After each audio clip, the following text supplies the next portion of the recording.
All right, shall we get started?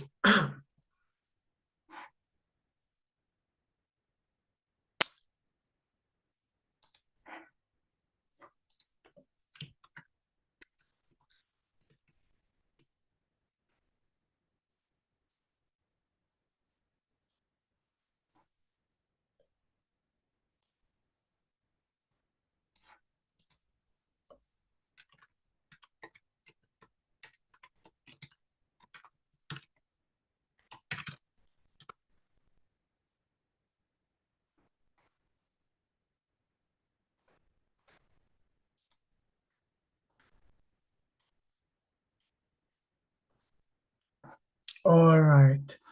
Thank you so much for joining us in this exciting conversation today, and we'll now get started. So, I'd like to introduce myself first. My name is Raffaele Ippolito. I'm a research associate at the School of Geography and the Environment at the University of Oxford. I am a health geographer and medical anthropologist, and my research explores health inequalities in the context of industrial contamination and global health. More recently, with our two co-organizers and moderators today, we became interested in understanding the fascinating intersection of global healthcare and AI.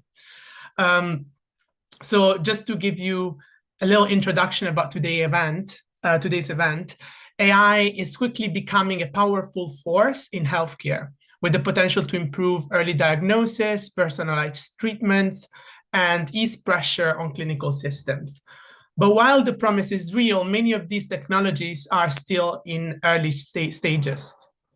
There is a lack of clear regulations and shared ethical standards, which creates both uncertainty and opportunity, especially when it comes to making sure the AI works in different healthcare settings around the world.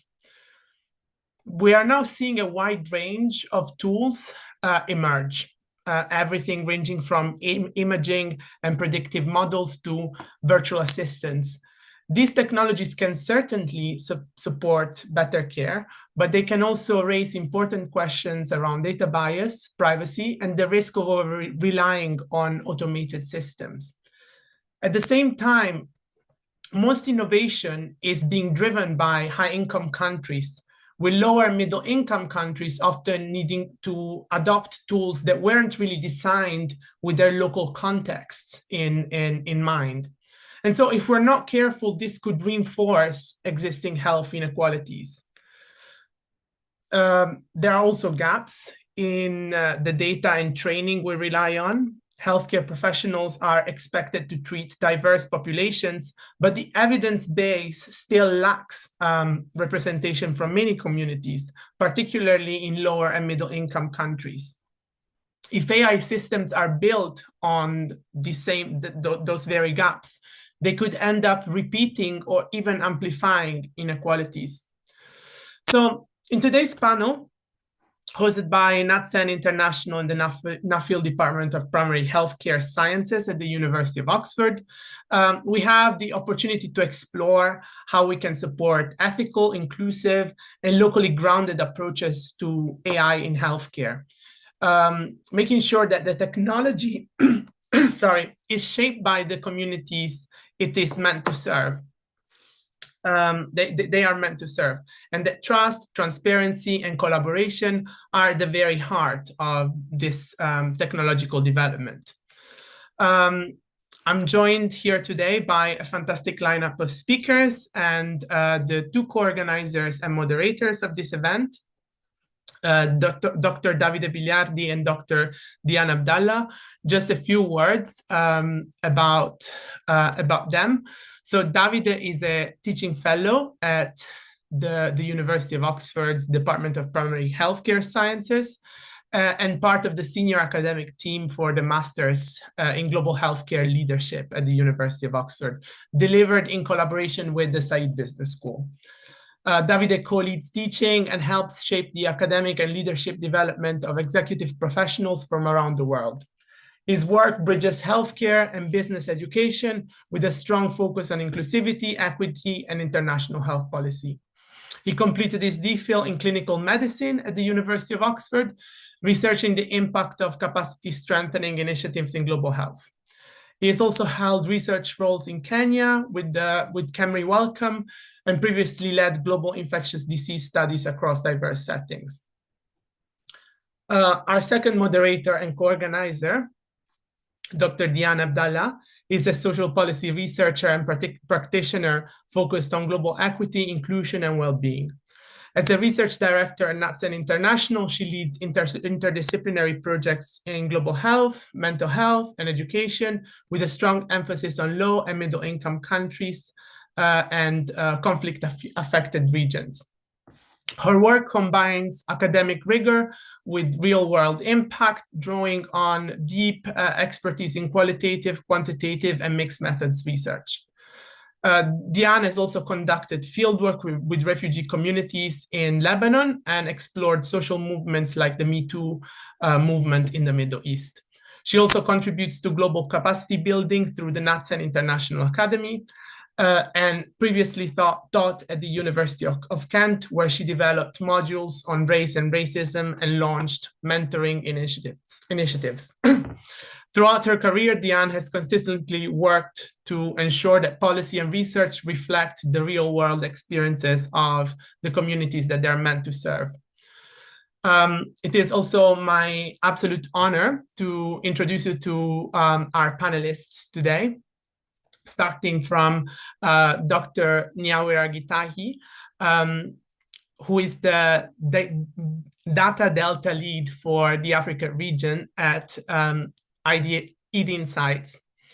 Nyawira leads an offering that provides expertise in large-scale data collection over 3 continents, and has vast expertise in robust multi-continent clinical trial implementation, capacity building, and leading teams that integrate predictive modeling from existing databases. She has worked in the private sector, global health, non-for-profits, academia, and data and evidence institutions. Nyawira's interests lie in adolescent and young people's global health research, the intersection between demographic dividends, and investigating in youth and system strengthening. Nyawira has honed her research skills through mixed methods studies, a competitive Fogarty International Center Fellowship grant from the National Institutes of Health, several fellowships and honors through different prestigious institutions, including the University of Washington, University of San Francisco, California, and the University of Toronto. She holds a Bachelor of Medicine and Surgery, a Master's in Public Health, and Epidemiology from Moore University, and a PhD in International Health. Thank you so much, Nyawira, for joining us today. Our second speaker is Professor Smita Charani, who is an associate professor at the University of Cape Town, where she's now undertaking a Wellcome Trust Career Development Fellowship on intersectional research in antimicrobial resistance, the PROTEA study across South Africa and India. Smita is the co-principal investigator of CamoNet South Africa Hub. She's a contributing investigator to CIDRI Africa at the University of Cape Town. And here in the UK, she is an honorary reader in infectious diseases, AMR, and global health at the University of Liverpool. Smita's work on AMR has been recognized through the Academy of Medical Sciences, UK, India, AMR Visiting Professor Award. She's involved in mentoring and supporting clinical pharmacists and researchers across different healthcare settings and economies, implementing antimicrobial stewardship interventions. Her work on equity in global health also includes representation of people through imagery and AI-generated imagery. Thank you so much, Smita, for being part of this conversation. Last but not least, we are joined today by Dr. Vanya Valindria, who is an assistant professor of data science at Monash University, specializing in AI for medical imaging and digital health. Vanya completed her PhD in computing research at Imperial College London, focusing on machine learning for medical image analysis. She was previously a postdoctoral research fellow at the Center for Medical Image Computing, University College London, and a medical AI researcher at Emory Faculty of Medicine, University of Indonesia. Her research explores multimodal disease diagnosis and prognosis using multimodal medical data, with a focus on advancing equitable AI-driven healthcare in underserved regions. So thank you so much for joining us today with such a fantastic blend of expertise and experts lined up. I will now hand it over to Davide, who will moderate the first part of this discussion. If through the conversations you have any questions for our speakers, please feel free to add them into the Q&A box, and we will try our best to address them through the conversation. Davide, over to you. Thank you again.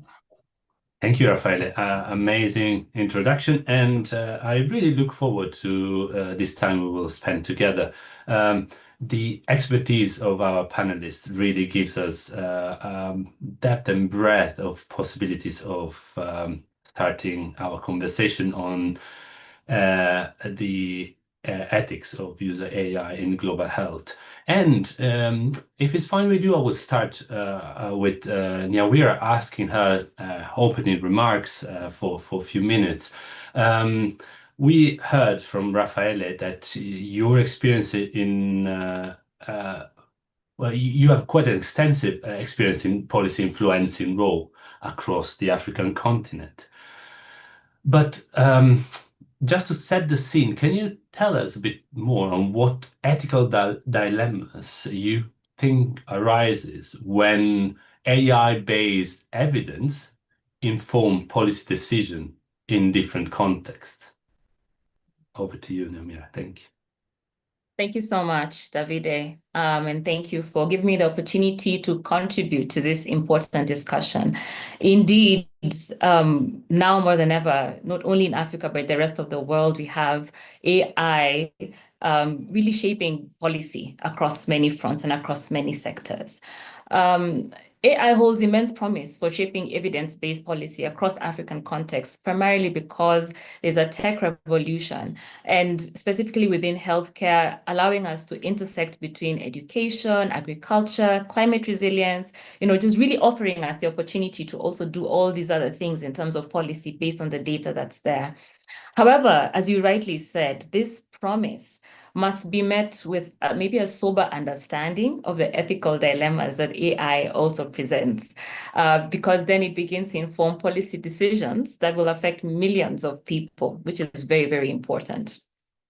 So I think I'm just going to focus my remarks on some of the ethical concerns. There are many, but maybe just focus on three, which I feel like are overarching in terms of what's the ethical dilemmas usually are in the policy space on the continent.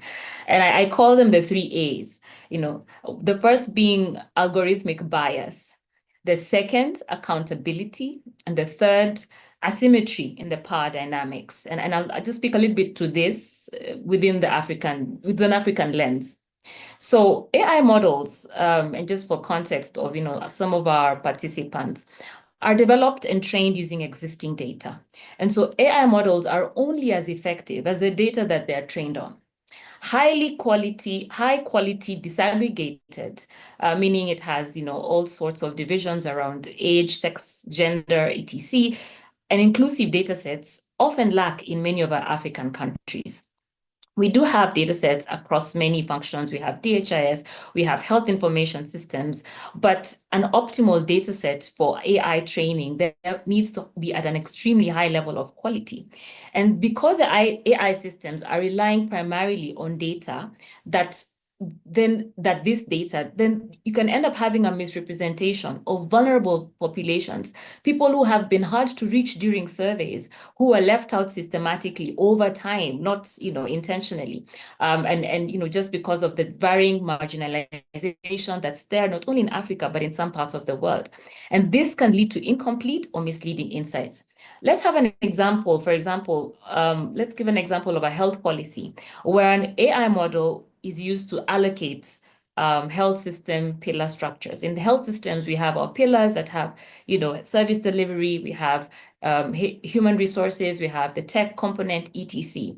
And more we're moving towards AI models that can be used to allocate finances, human resource, and predict what these will look like over a period of time in order to be efficient about how we run our health systems. If this data, for example, I'll pick a HIV program, wants to use this data mainly from urban clinics to forecast what the human resource or supply chain or drugs supply will be like, then there may be a situation where you find there's an underestimation of the needs in rural or informal communities because they have been left out, not intentionally perhaps, but that was what the model was based on. Another example that's not so much at population level, but more closer to home as an individual, is the example where we are now moving more into precision medicine, which is what we call personalized medicine. And this is a healthcare approach that tailors disease prevention or diagnosis and treatment based on an individual's characteristics, usually around genetics. But it should include factors such as environment, lifestyle, etc. And because you're moving away from the approach where one size fits all, for example, in reproductive health, where more and more often we're looking at, say, treating things like bacterial vaginosis, using specific, precision medicine. And therefore, you find that reproductive health experts are now utilizing this data from the vaginal microbiome to establish unique patterns to yield greater accuracy. And then you have individual treatment for individual women. There are obviously differences globally. And even within in-country and even within the continent, even within a country, there may be differences within ethnic groups based on culture, environmental, and lifestyle differences. So the degree to which this data represents a specific woman is critical in tailoring her treatment. And so this is one of the things that then leads us to really coin and frame this ethical dilemma and ask ourselves, can we trust the evidence generated by the systems and the data if it's poorly designed and if we don't understand the nuances of local contexts? That's really the first, kind of big ethical dilemma. And moving on towards what I described as accountability as an ethical dilemma. Many times we find that there's a crisis in accountability. And this has been, even in the global north, a challenge that has forced many countries to put together frameworks and governance systems around AI that ensure that there's some form of protection and accountability, to those who are using AI, especially those who are, part of the infrastructure and part of the architects. AI-driven decisions are often made in what we call a black box. Policymakers have the outputs. They may not fully understand the processes and the pathways. And if something goes wrong in terms of an AI-informed policy that may be harmful, often citizens have no recourse because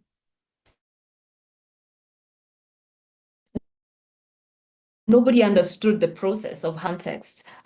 We often face deficits in public trust for many reasons, and often introducing AI into the decision-making process without clear avenues or human oversight, or even community engagement, which is extremely important, may deepen that mistrust. And most people affected by AI-informed policies say they have to enroll into a certain social protection fund, or they have a certain from, say, an AI-informed policy, often never even consented to their data going through the process to establish what these frameworks would look like. But having said that, there have been notable advances. And I really want to commend some of the African countries like Nigeria and Kenya and Ghana and South Africa and many others that are upcoming, because they have ensured that they have laid down AI strategies and AI implementation action plans to kind of, mitigate this ethical dilemma. But even so, there still remains a disconnect between establishing these frameworks and then implementing them effectively, primarily because there may be, and often is, a lack of capacity at this higher leadership and management and governance space when it comes to understanding, again, the AI. So it's still a black box, even at that, even at that level. So again, the dilemma here as framed is, who is accountable when the AI goes wrong in terms of policy? And how do we ensure that policy remains rooted in democratic principles and a community voice? And most importantly, how do we make sure that we have fail-safes in place to minimize the harms of AI during the process of training of these models, so that the policies that then emanate are actually good and not harmful? And just touching on my third, I think, overarching ethical dilemma, David, it's actually asymmetry in power. There's an ethical dilemma in terms of how technology, AI infrastructure has grown and emanated and just really developed over this short period of time with the tech revolution that we now live in. This means that sometimes the tools and priorities and values embedded in technology may not always align with the local needs, especially where AI infrastructure that has been used in Africa is developed elsewhere by foreign global tech firms, by foreign research institutions, or has been, kind of instigated or propagated by donors. For example, where AI systems are funded externally, and trained, or even the data is analyzed externally, there may be some sense of influencing the national policies that have been put in place. And the policy space is one of those that can be very subtly, or sometimes even overtly, shifted away very slowly from national sovereignty and the priorities of the people. And so the question here is, in terms of a dilemma, how do we continue to leverage and share AI resources while ensuring that we decolonize the AI policy-making space, ensuring that, African actors, particularly communities, researchers, civil society, are not just beneficiaries and consumers, but are architects, that there's a human design element in the policies that inform and are based on AI generation. Now, this ethical dilemma is something that those of us, especially in the healthcare space, are very passionate about, yet are almost always scratching our heads around, because there are no straightforward one-size-fits solutions. But we do propose a way to navigate the path forward and really try and have some sort of framework in terms of how we can approach some of these ethical dilemmas. And for example, for the algorithmic bias, lessons that even our work at ID Insight has shown us and led us to see is that investing in local capacity and ensuring that there's bi-directional learning in the partnerships that we have is very, very essential. And this could be through training, through partnerships, but the end goal and the outcome is to ensure that everybody has the capacity to interpret the model outputs and understanding how much confidence we should have in these AI models. And even sometimes having the vision to include other sources of data. This means you do not only have to have technical folks on board or a single champion, but a broader group of stakeholders who maintain and continue to ask the right questions as the solutions and as the problem continues to evolve. And I cannot underscore the importance of strengthening the quality of AI model training datasets. This is critical. Very, very critical in ensuring we have representativeness and inclusion. When it comes to accountability, I think, again, from lessons learned in putting together AI solutions that have very high stakes and have the potential to affect millions and millions of people, it's very important to have the conversations around establishing what we call a contestation process. AI models are good. They're efficient. They provide valuable predictive generative data and have revolutionized the way we work. But they should not be the final authority when it comes to very high-stake population-based spaces. And even if they are, there should be conversations where there's a well-documented, accessible process through which AI-informed decisions can be contested and even overridden when necessary. And then the area around being continuously, routinely in a position to evaluate the AI models and whether they're continuing to serve the populace is important in accountability. Are we having routine, continuous monitoring? Remember, AI models often degrade.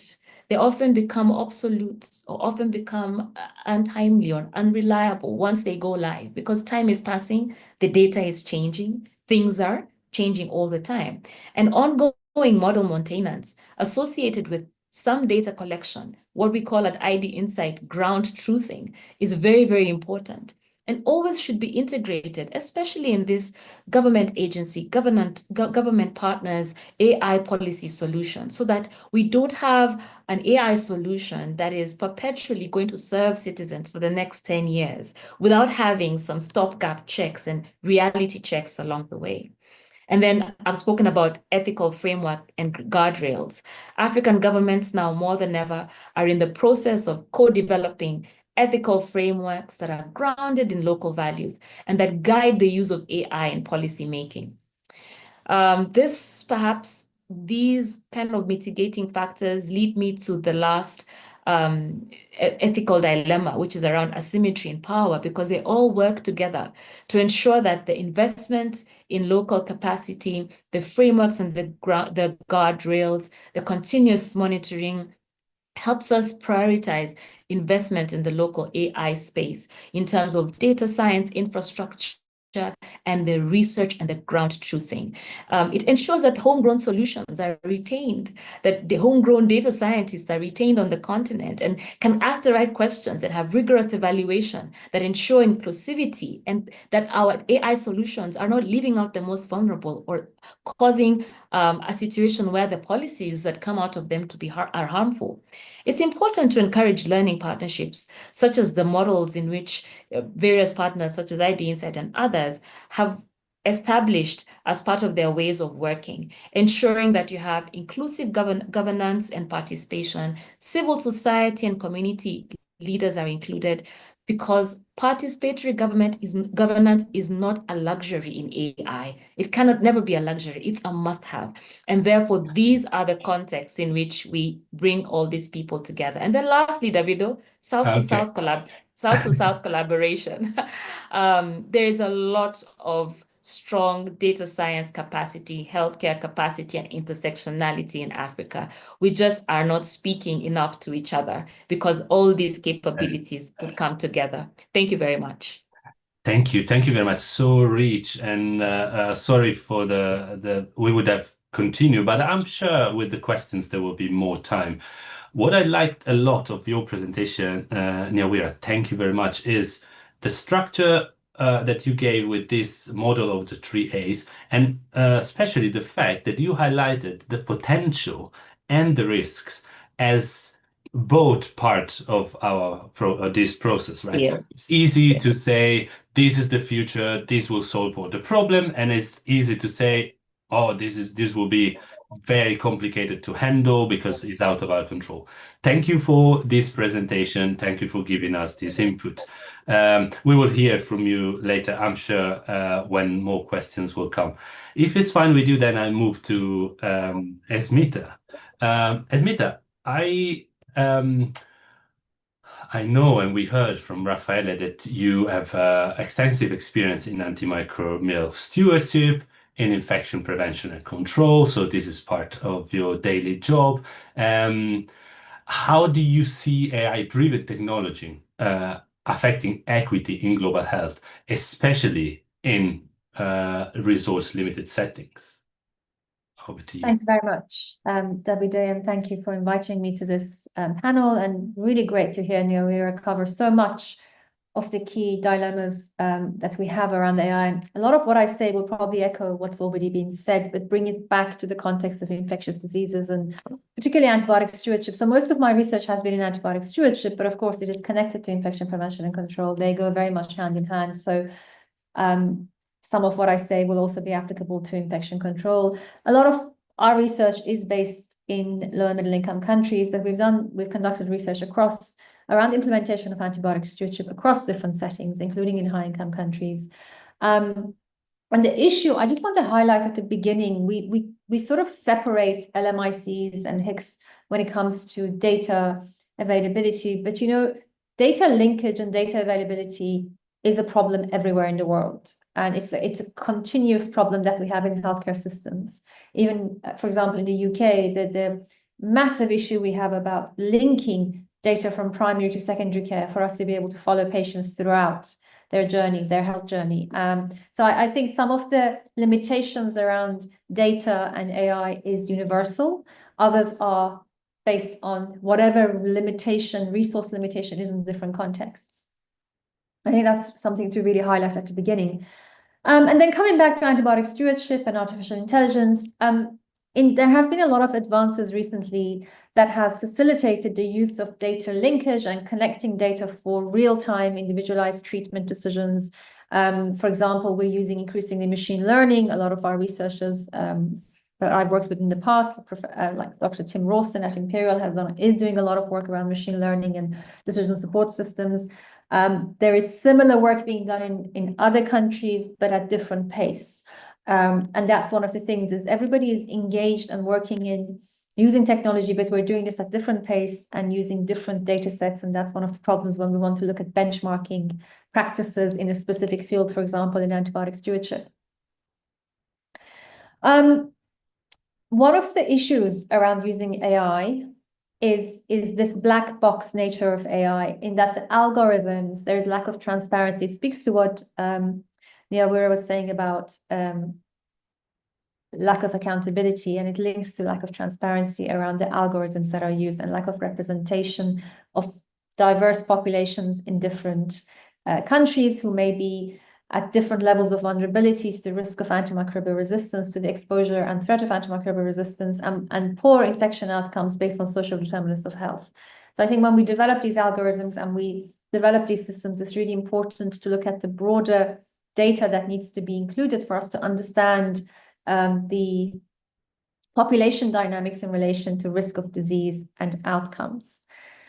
So for me, in terms of, if you're asking about antibiotic stewardship, the application of AI in antibiotic stewardship is still in its early stages. There is very little evidence from a number of studies and systematic review, one recent systematic review that has looked at this. And in fact, with colleagues, we have written about this. It's going to be published in Nature Microbiology soon about antibiotic stewardship, and the potential of AI is part of the paper that we have written. But we expect increasingly that we are going to be using AI models in healthcare. It's something that we have to navigate and work with to make sure that we use AI appropriately. And again, going back to everything Nyawira said about algorithmic bias, asymmetry, and accountability, these are all true for any aspect of AI, including using in antimicrobial stewardship or within the healthcare settings.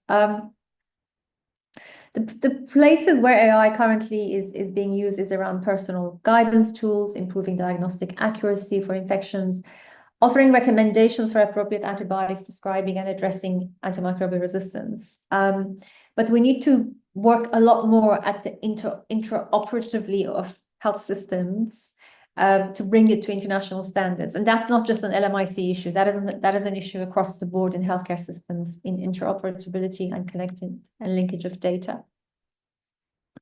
There is international standards, for example, the Fast Healthcare Interoperability Resources that are advancing the development of these models that we can be used. But there is a lack of standardization at the moment that needs to be addressed. And we need to really work on training data sets robustly so that we can address real-world validation of the input into the AI models and algorithms, and that they are relevant to the populations who are going to be potentially benefiting from these innovations. I think it's really important. Machine learning and decision support systems are a little bit more advanced, but they focus predominantly in secondary and tertiary care healthcare settings. We haven't explored this in primary care settings, where most of antibiotic use occurs in many parts of the world. Where most of healthcare happens is actually in primary care. Equally, if we look at across One Health, there's very little that is being done in the One Health beyond human use, so for an animal and agriculture and for all of that aspect of AMR, which is a big part of most of antibiotic use is actually in farming and agriculture. Far more, if you look at tonnage, is far more than it is in human populations. So I think we need to move with pace across the One Health sector and not just focus on the human sector when we look at how we integrate AI. Particularly concerning is that there are only a few systems that are designed within context in low and middle income countries. And these predominantly focus on HIV and TB, not necessarily on bacterial antibiotic resistance outside of drug-resistant TB. Developing these systems, of course, is challenging. We need investment. There needs to be healthcare infrastructure and data to support the development of local AI systems that are going to be implemented locally. And that requires investment, not only from external funders, but also within countries to look at where funding is going. And this is going to be increasingly problematic in the current climate that we're operating in. In terms of, I mean, I don't want to go over my time, but the other thing I want to focus on is a lot of the interventions that are currently used that are incorporating AI vary in complexity. So they can be from simple pop-up alert systems on electronic prescribing systems through to machine learning and very complicated sort of decision algorithms to support clinicians to be able to identify poor, inappropriate quality of care and to be able to improve that, and also to have sort of to learn from existing databases and provide recommendations for future patients based on existing cases that have been fed into the algorithms.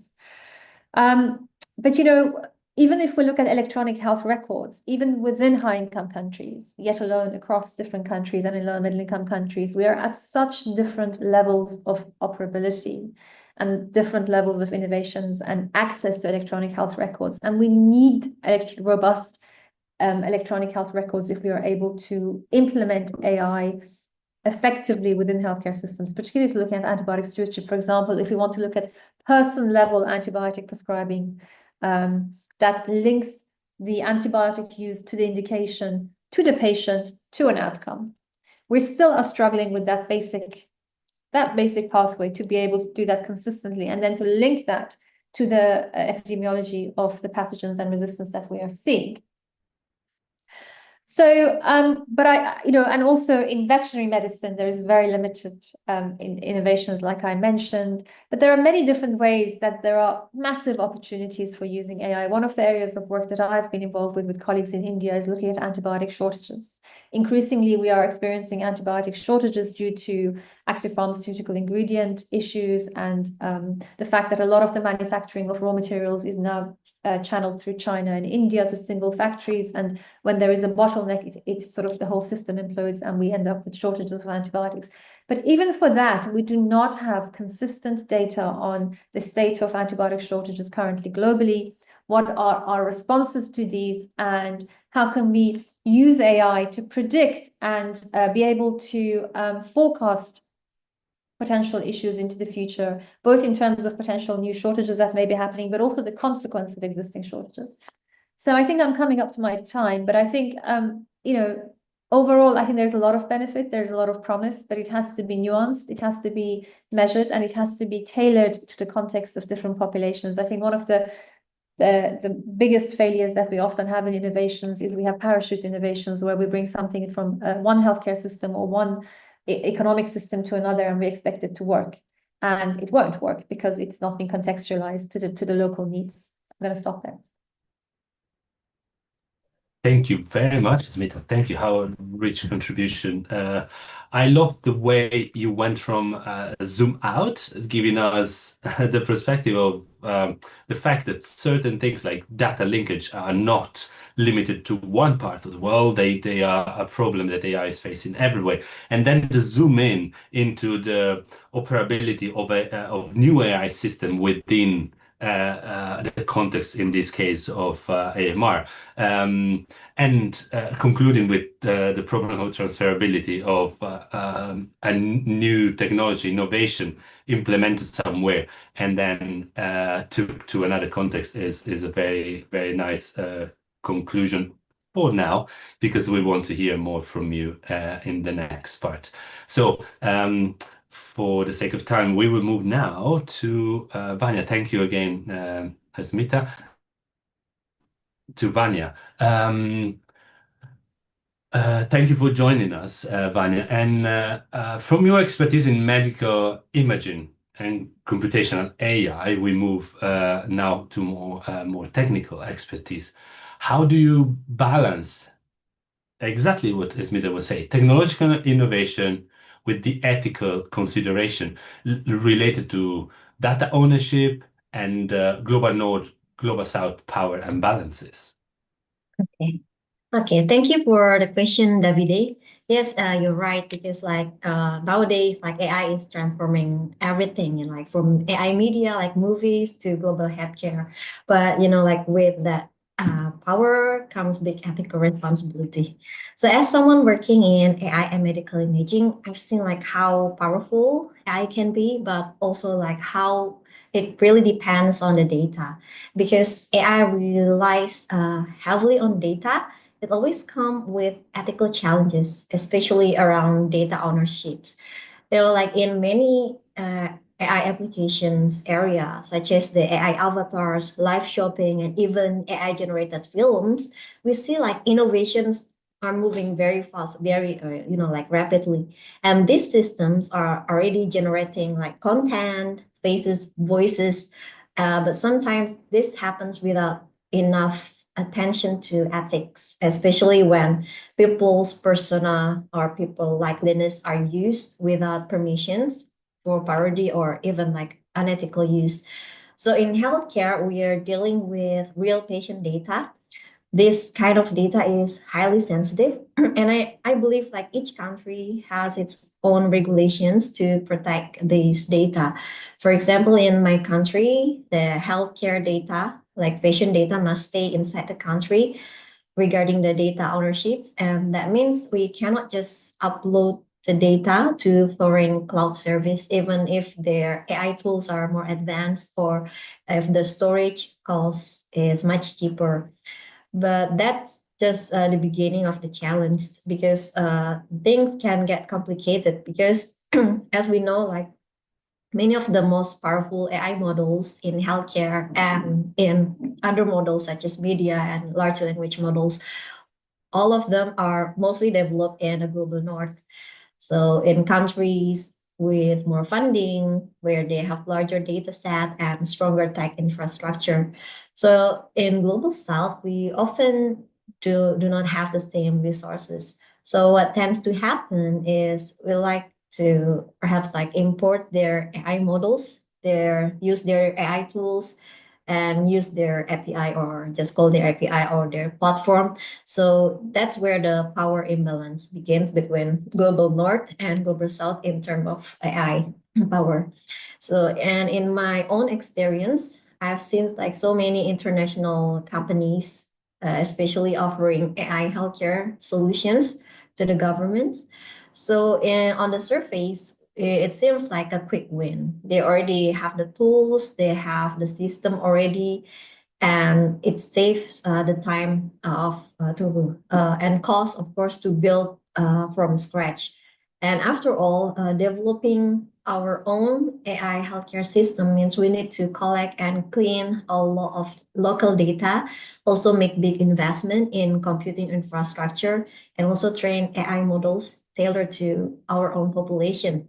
And we know that's a very, very slow and expensive process, and things might not go well. So, but if we rely on models built elsewhere, trained on different population, different disease, and different health system, then most of the AI models, the predictions of the AI models might not perform well to, for example, the Indonesian population, or radiological image or scans of the local people, such as the chest X-ray. Because based on experience, even though the AI model trained on the global north or in other population that has 100,000 scans, still it missed the representations or the uniqueness of the scans in the local context. So how do we balance the innovations? So first, I think we must and we should continue driving the innovation in AI healthcare and always within an ethical framework. Interestingly, with our limitation, such as limited data set, limited annotations, we often come up with novelty or new methodology that could be applied in low resource setting. And yeah, this can be our uniqueness. And secondly, we need to build like local capacity, like train more local researcher, doctors, and engineer to work in AI healthcare.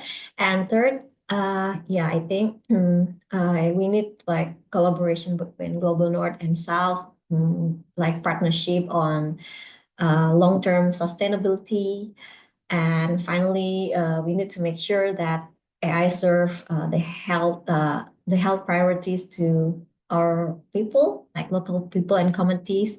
It means that focusing on the disease and challenges that affect our local communities most, perhaps in global south, even if they are not, kind of the hot topics in global north research.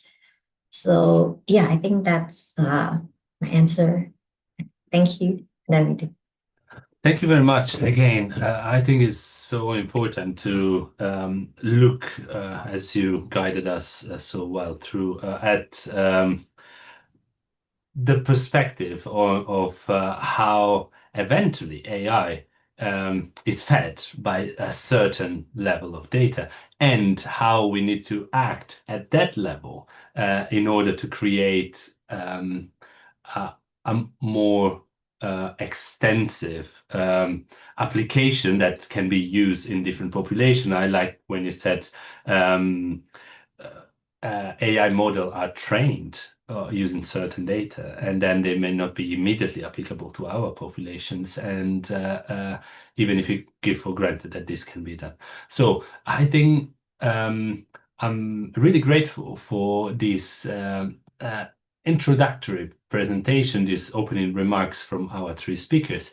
And now I will give the floor to Diane to continue with a few questions, a panel discussion, so that we can expand to your presentation.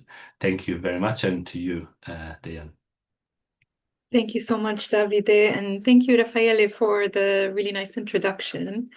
I would also like to say thank you to Nyawira, Ismita, and Vanya, honestly, for all of your thoughtful remarks and answers. You've highlighted a lot of the critical tensions between, for example, innovation, ethics, evidence, context, equity, access, that lie at the heart of AI's role when it comes to global health and the ethical issues that we come across. So building on your insights, I would like to follow up the questions that have been previously asked. And these questions are opened up to everyone on the panel. So please feel free to just unmute yourselves and answer. And then if anyone else would like to contribute something additional, just raise your hand and then we'll open up the floor to you. So the first question that I have is around the potential of AI-driven health technologies. So what is the potential of AI-driven health technologies to advance health equity in low and middle income countries? And how can they be implemented in ways that accelerate healthcare development without simply just replicating global north models? And if there are any examples that you can share that exist today, that would be great. Thank you so much.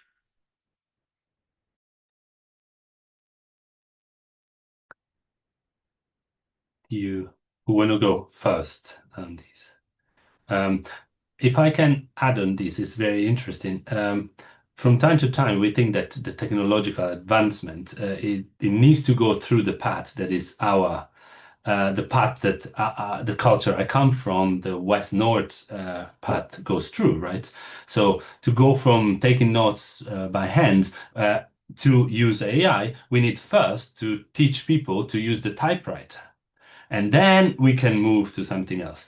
I don't think this is the way we want to see at and ethics advancement of AI use, especially in a critical area as health. So, Smita, I saw your hands up. Please, it was just to give a bit of context of how this question was coming up in our mind.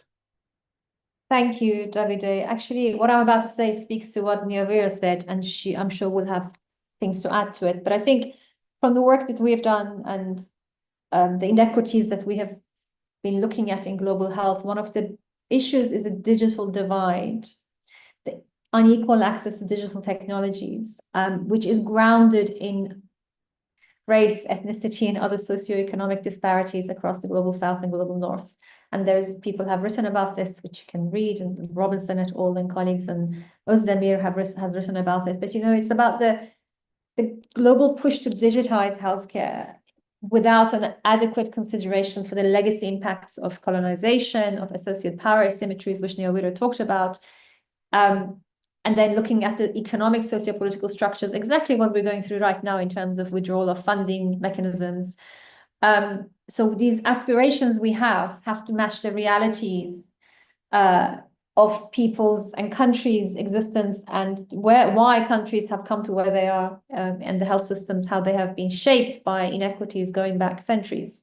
I think it's important to realize that. And also that digital health advances have been inconsistent across countries, communities, medical practice specialties, and social contexts. So there isn't a one-size-fits-all. There isn't one AI solution or one digital solution that is going to fix the problems of healthcare systems everywhere. I don't believe in that. I don't think that's the answer. So when we look at these issues, we have to look at what is driving the disparities and to be able to address that. And part of it is around governance, is around funding, that is driving health innovations very unequally. And the decisions often are made in high-income countries without any meaningful engagement with the end user in their own countries, yet alone with those who are vulnerable within any given population, or those who live in low and middle-income countries. So and the other thing, it's not just about engaging with the end user, it's also having adequate representation in the teams and in the sort of the structures that are developing these systems is important as well. And I think that's something that we often miss. I'm going to stop there. I'm sure my colleagues have more to say. Thank you. Thank you, Smita. Nyawira, please go ahead. Thank you. Thanks a lot. And thank you, Smita, for just really giving us the background, a really good high-level overview of, this specific concern. I think on my end, I want to differently highlight, how the AI-driven technologies come in to meet the people where they're at. And I say this because health equity in global health is mainly about ensuring accessibility and uptake in a way that would not have previously been there due to several, public health system changes, marginalization, and usually not intentional, but just as a context of, development in some areas and other areas. Now, this means that for AI-driven solutions, the ethical thing, therefore, is to meet the beneficiaries where they're at. I like the example about the typewriter and then moving into all those stages, but it's really just for it to be correct and for it to really bridge the digital divide and all those challenges, and it has to be meeting the beneficiary where they're at. And an example of this, for example, is very deep in maternal health. On the African continent, if you look at most of the data, we did really, really well, had some steep changes with health system changes, and then most of the mortality and morbidity has kind of plateaued. And so the question is, what can, for example, AI do towards helping some of these solutions? Now, we know for a fact that information is a really, really big component, health promotion. And some of the advances that I see bridging some of these kind of challenges in health equity are those that, again, meet the users where they're at. A good example is MomConnect, done in South Africa, developed by ID Insight, and also evaluated. Another one is Jacaranda Health, their own maternal homegrown AI solution-based AI solution here in Kenya. And one of the things that some of these solutions aim to do is to improve maternal health and childcare. For example, they have put in together questions that mothers would ask ordinarily during antenatal periods, during the antenatal visits, during the postnatal visits, about their health, about what they'll eat, about their nutrition, about what their children, when the children should go for vaccinations, is it right to do A, B, C, and D? And lots of healthcare workers would have to deal with a help desk, or these mothers would have to go into hospital or ask for an accurate community information. And there have been chatbots created by either, the ID Insight team with Mom Connect or the one I mentioned by the Jacaranda team that have enabled this information to be at the fingertips through mobile phones. And now the mobile phone connectivity and coverage is where the people are at. They already have these devices, the infrastructure is there. And so ensuring that there's accessibility to such an AI solution crosses the divide around health equity and ensures that mothers who ordinarily would not have been able to garner such information have it at their fingertips, and evaluations of these AI solutions have been done, and it has and we have data that shows that there's improved access, there's enhanced efficiency, because you have healthcare workers actually triaging and dealing with more serious conditions. Health information is always important, but if you have something that can more efficiently do that, why not? Reducing the costs has also been extremely useful because of the fact that you'd have a lot of human resource, in always increasing to meet the numbers. And of course, healthcare workers are empowered because they have been part of the design. They have been instituted. We've ground truth some of these questions, frequently asked questions. We've been able to triage them. We've been able to make sure that those that ask about specific, very urgent requests, such as mental health and suicidal ideations, are quickly, connected to a healthcare worker. So I think that's the kind of potential that I see that AI-driven technologies has the potential in bridging, and at the same time, including the community, ensuring that there's some form of ethical, inclusion in the process. Thank you. Thank you so much, Nyawira. Vanya, I saw that you had your hand raised. Would you like to contribute? Oh yeah, just to add some. I agree about the medical LLM like chatbot. Just with AI, we can, we can access the expert levels medical advice through an AI models in fingertips.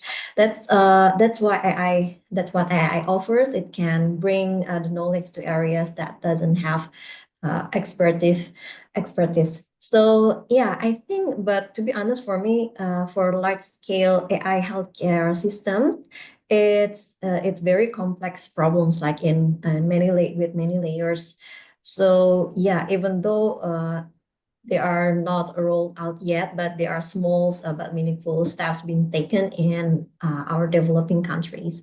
And about the replication of the healthcare system from global north countries, I think, yes, the situation is very different, like from the number of trained clinicians to the hospital facilities, even the types of disease we deal with. For example, while countries in global north may focus more on dementia or cancer, but here perhaps we're still tackling problems like tuberculosis and stunting. And also regarding, I think Smita mentioned about the budget. Yes, our budgets are limited.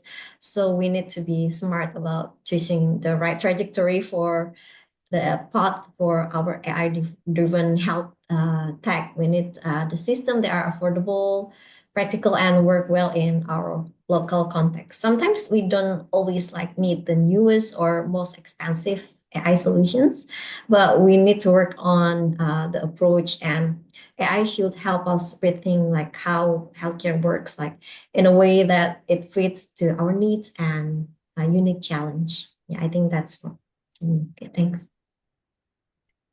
Thank you so much, Vanya. And so I think throughout this panel discussion, we focused a little bit on kind of maybe Western approaches to medicine, right? What I would like to touch on is more on maybe traditional or indigenous medical knowledge.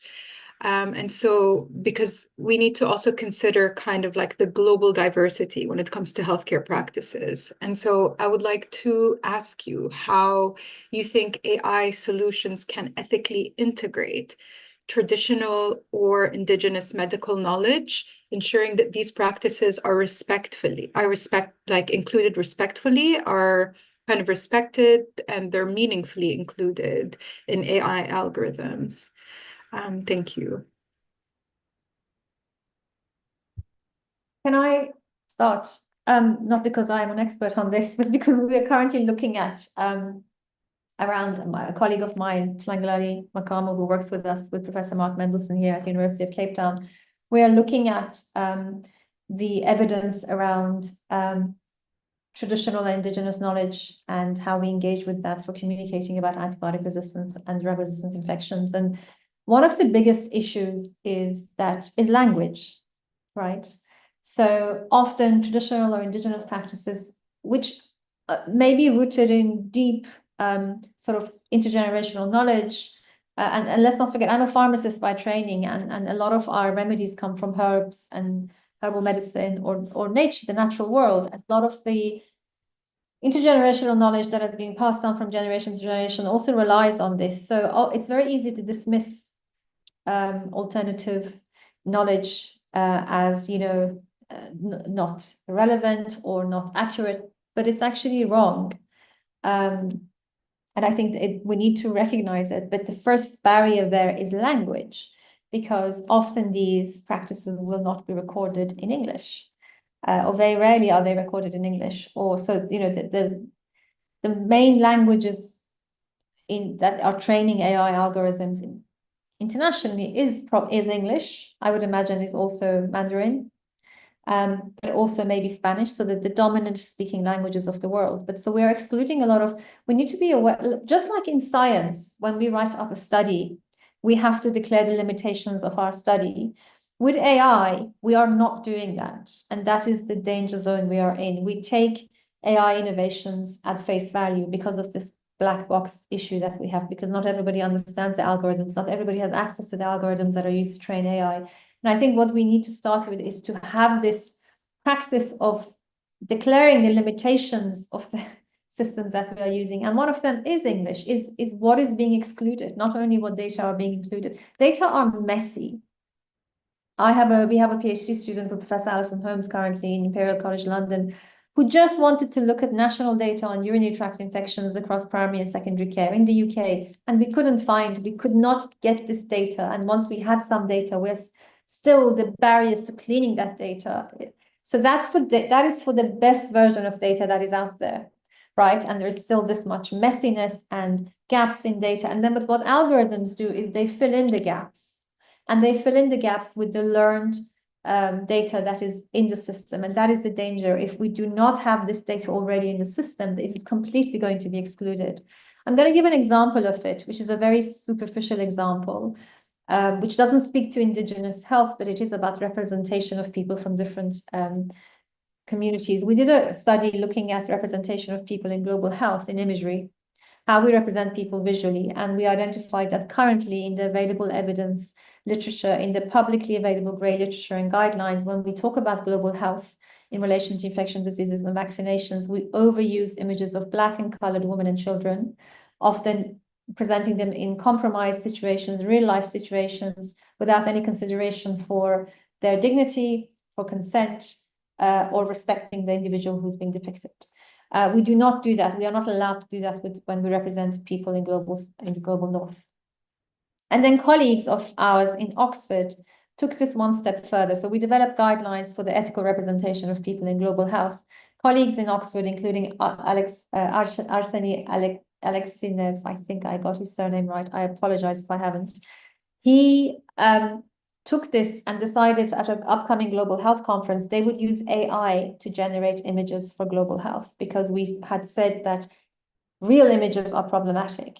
The AI imagery that was used was so much worse in terms of the biases, because it had learned from the real life biases we had introduced, and it had extrapolated them. So the AI system would only recognize Black patients as having HIV and AIDS. It didn't return a single white patient as having HIV or AIDS. When the AI system was asked to depict a hospital in Africa, it had a giraffe in the image. And then for me, the most telling one was when they asked the AI system to generate an image of white children suffering, and they looked Victorian. So because of the story we tell, the system could not recognize that in high-income countries there could be inequality today, and that there are people who are poor who are white. And of course, we know that is very far from the truth. So that's just an example of, I'm using this as an example to illustrate what happens when we do not train with the right data. And I see Nyawira has a hand up, so I'm going to stop speaking. Thank you so much, Ismita. I think I saw Vanya had her hand raised first. So Vanya, Sorry. go ahead. And then, no, not at all. Taking over the chair's job, sorry. No, please.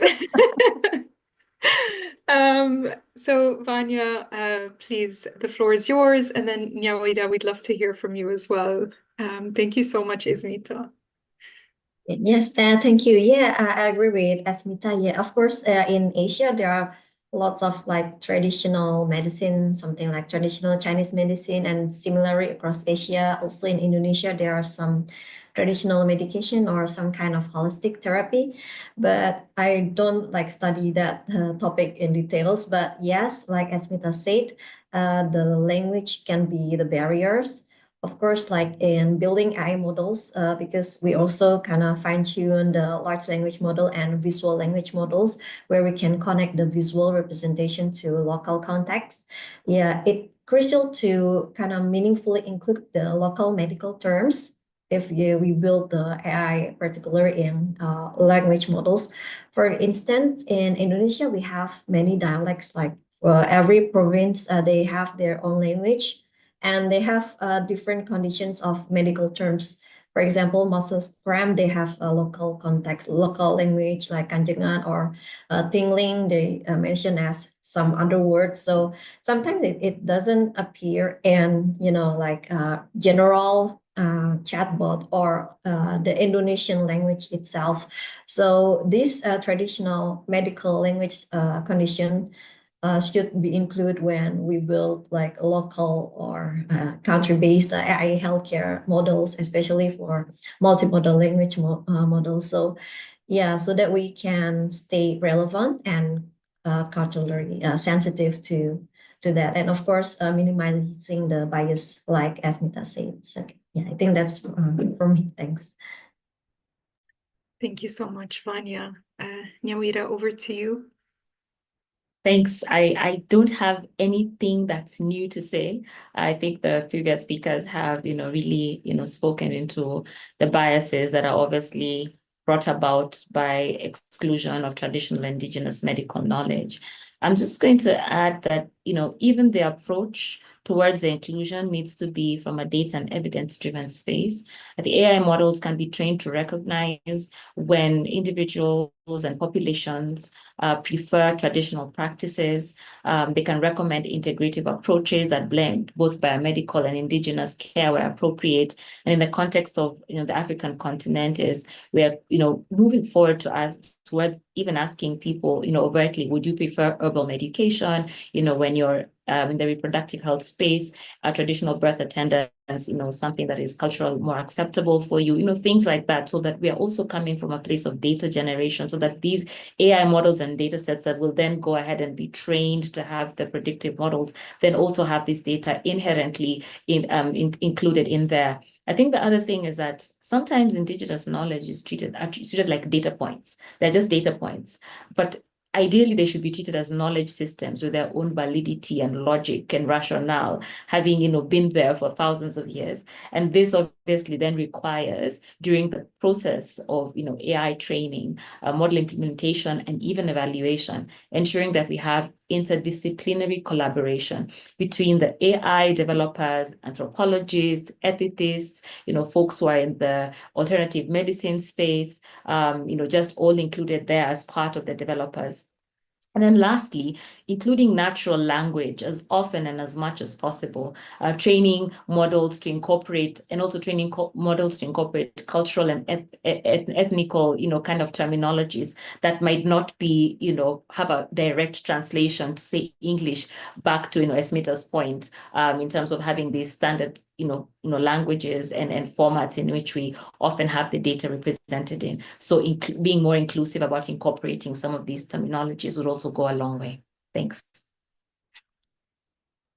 Thank you so much. To be honest, we've also seen language when it comes to AI models also impact things like aid distribution and kind of responding to particular needs that are very much like for people who are suffering from climate crises, conflict crises.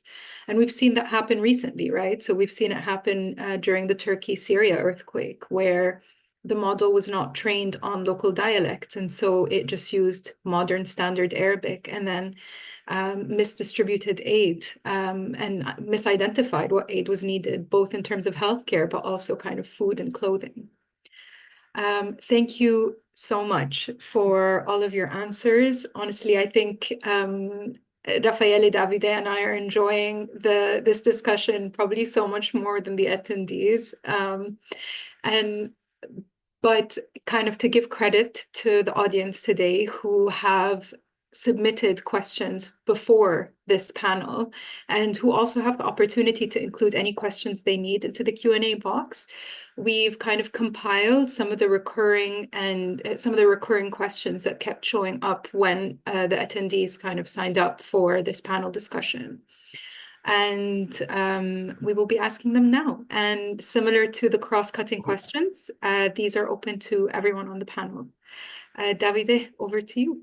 Yes, very interesting because it connects perfectly with all the very, very rich discussion we had so far, also on traditional indigenous medical knowledge. But I want to take this question that came because it's a similar but completely different perspective on gender representativeness of the data. Very crucial, very interested, and how AI development and deployment in healthcare can be at risk, not only to exclude certain areas of the world, but maybe, and this is what I'm asking, half of the population of the world of a certain gender, right? Is this emerging in your research, or instead you should talk about other risks and intersectionalities in a different way?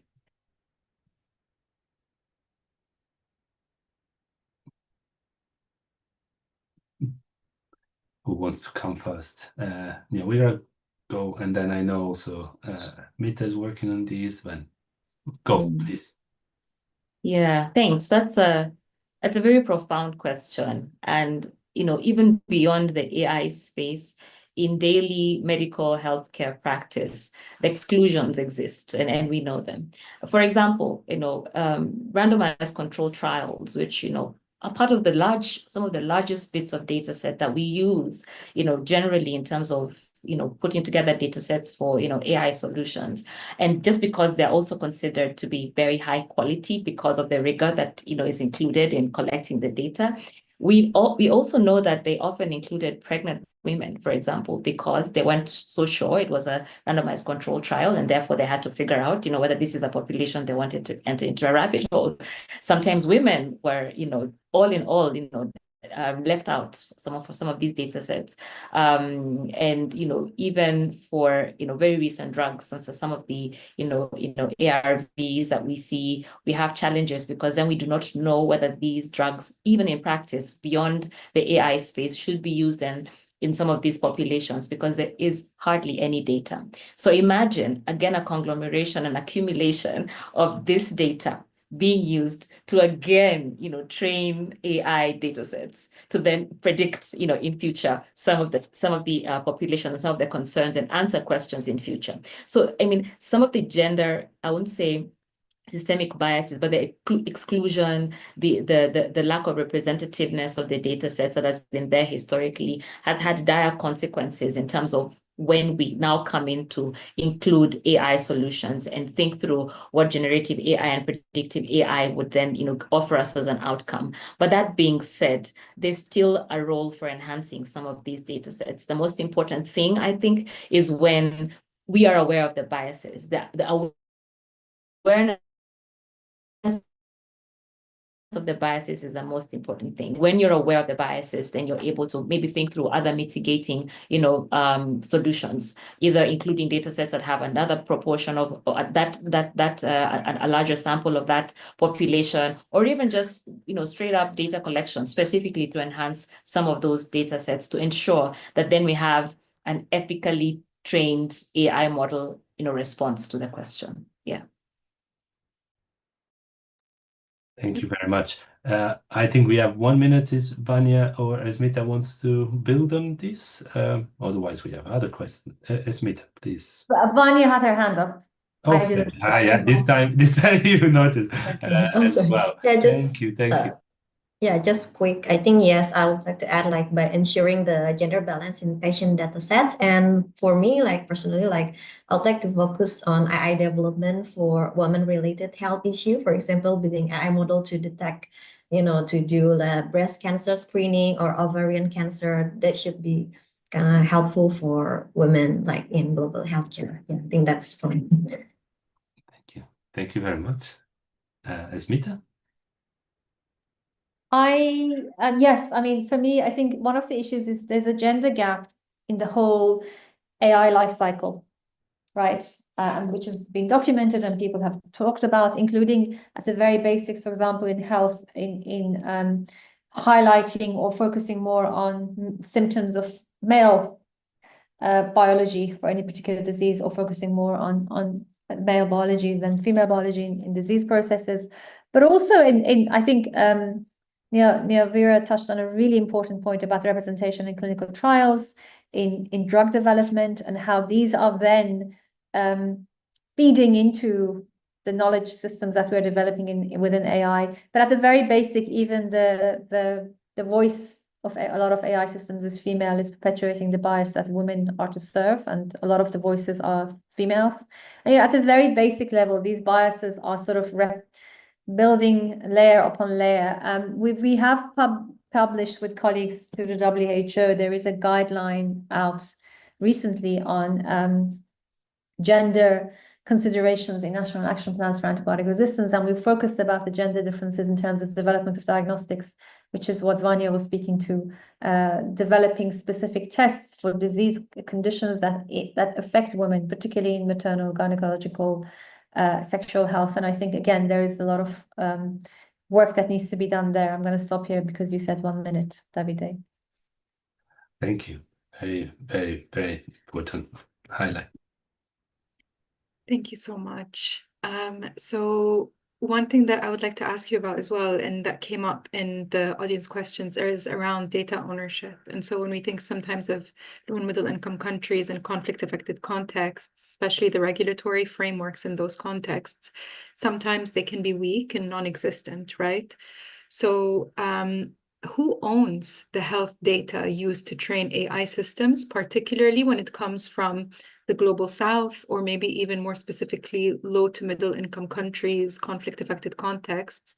And how is the data utilized, and what are the safeguards in place that are needed to ensure that data ownership and use do not reinforce existing north-south power imbalances? Thank you.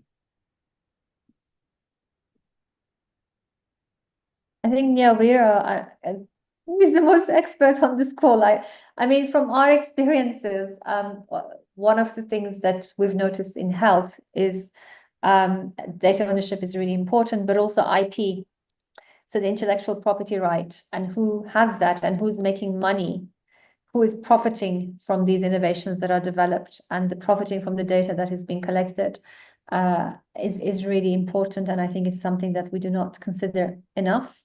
I think that it's an area that it has to be a continuous conversation that we need to have. about data ownership. Data is now the most important currency in the modern world.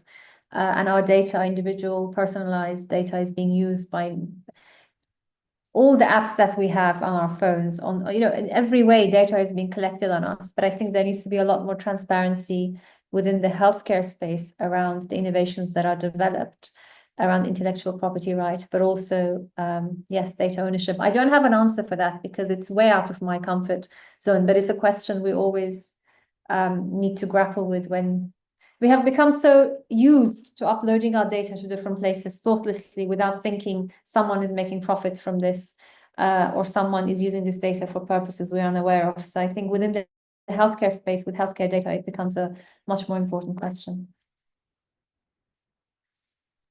Thank you. Thank you so much. Vanya, over to you, and then Nyawira, please. Thank you. Okay. Yes, I think in my perspective, like every country has their own regulations, like, but in this country, like the healthcare data must be stored in local countries. So because it will be needed to prevent like misuse and to avoid the power imbalance between North and South. And because like if the North, I don't know, if the people with high fund, they can buy our all of the healthcare data in the South, and then we're done because they can train with all of our data and they can monetize. And yeah, so yeah, it's very strong governance is very needed, and there are like several safeguards for the data, such as the identification, patient consent, and local data governance, also like secure storage and also fair usage. I think that's my perspective. Thanks. Great. Thank you so much, Vanya. And Nyawira, please go ahead. Oh, thanks a lot, Nesmita. I'm not an expert on this. I think out of the, recent engagements, with many African countries as we explored data collection for ground truthing or AI solutions, we've come across, quite a number of, instances where this question is very loud: who then owns the data? And so most countries, as Vanya said, would actually have, fail-safes and have policies around data privacy, and would prefer, especially citizen public health data to be stored within the country, within country servers. Some of them allow specific, approvals for processing in the cloud. But then, of course, there are certain safeguards that are already in place. There's de-anonymization of the data, there's encryption, there's a complete stripping of, any form of identification, back to the beneficiaries. And then even then there's, spaces and steps that one must kind of go through before they actually have access to this data. I think the most important thing though is, thinking through, long-term, big picture, what does this mean? And what's a more efficient kind of approach to this? Maybe some global AI ethics standards around data sharing, specifically around, AI modeling data. And at what levels that happens, whether it's even if it's private kind of entity data, as long as it's touching onto the populace, how do we then govern that, and how do we have standard practices? I think another thing is thinking through, being very intentional about what is open source AI and what is open source data, and the knowledge and awareness and capacity building. Like Vanya said, people are always uploading their data, onto these websites, but do we know, do we read the fine print, and have we established what can and will not be done with the data that we then provide? So I think I want to call it a lot of literacy around, what happens to the data, primarily by consumers of some of these, AI models, and for those of us who might unintentionally provide this data without, knowing that we're giving consent, but primarily just having a global, kind of framework that would allow us to have standard practices across board. Great. Thank you so much, Nyawira. I think, so we have just one final question. And I think it's just like a really nice wrap-up question. So kind of in 1 or 2 sentences from this whole panel discussion, what are some of the key takeaways that you have from today's conversation?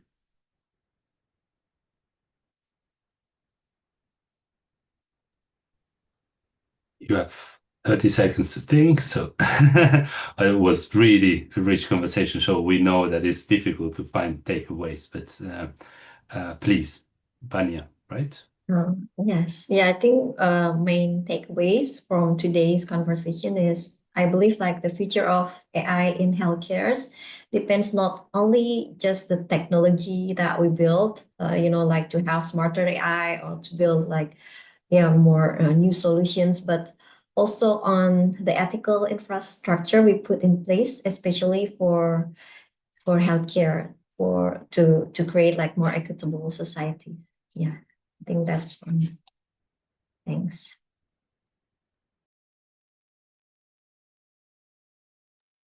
I totally agree with you, Vanya. I think for me, what I take home is the guardrails around AI solutions for healthcare are really, really important. And we really need to think about representation of the data and inclusion of all populations so that the solutions are truly, truly a representation of the people and therefore helpful in policy.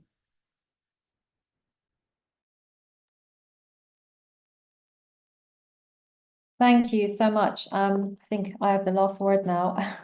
I learned so much from the panel, from my fellow panelists. So thank you for this opportunity. Amazing to have this expertise to lean on in the conversation. I think, for me, the thing to really I have realized we have to realize is AI is here to stay, and we need to, rather than not acknowledge it or sort of put it to one side, we all need to learn how to make it work in the best possible way for us. I think it is here to serve us and not the other way around. And that's something that we still haven't got used to. So as a healthcare professional now, I'm so not au fait with AI technologies that are influencing my day-to-day practice. And I think we need to learn how to work with it, but we also need how to train it better so that it serves us in the best, and it serves our patients and the sort of end user of our products in the best possible way, whether it's healthcare, whether it's in finance, in any aspect of life, because I think increasingly AI is being sort of becoming pervasive in every aspect of our lives. Thank you. Fantastic. It's absolutely amazing. Thank you, all of you. But now the floor is for Raffaele just to take us home for this final 2 minutes. No, thank you so much, everyone. This was such an insightful conversation. I think we've mapped out some of the key issues in the ethical integration of AI in healthcare systems worldwide. They range from, the tech development to data ownership, the integration of diverse knowledges that are excluded due to language barriers or, different kinds of reasons. I think personally, one of the key takeaways for me, and I dream of having a follow-up panel that builds on this, is that, everything that was mentioned today, the key issues, they all point at a lack of governance, global governance that is informed by global ethics standards. And so, I think that's the direction or what you're describing is kind of hinting at. And personally, I would like to follow up with a conversation like this. But in the meantime, I would like to thank you all so much for contributing to such a brilliant panel. I would like to thank the moderators, David and Diane, for organizing this great event, for putting in so much hard work. I would like all of the attendees, I would like to thank all of the attendees for making it. I hope you found the conversation as inspiring and insightful as we did. And we'll be in touch, and I hope that this is just the beginning of a much longer conversation. Thank you again. Thank you, everybody. Thank you. Thank you. Thank you. Bye. Bye. Goodbye.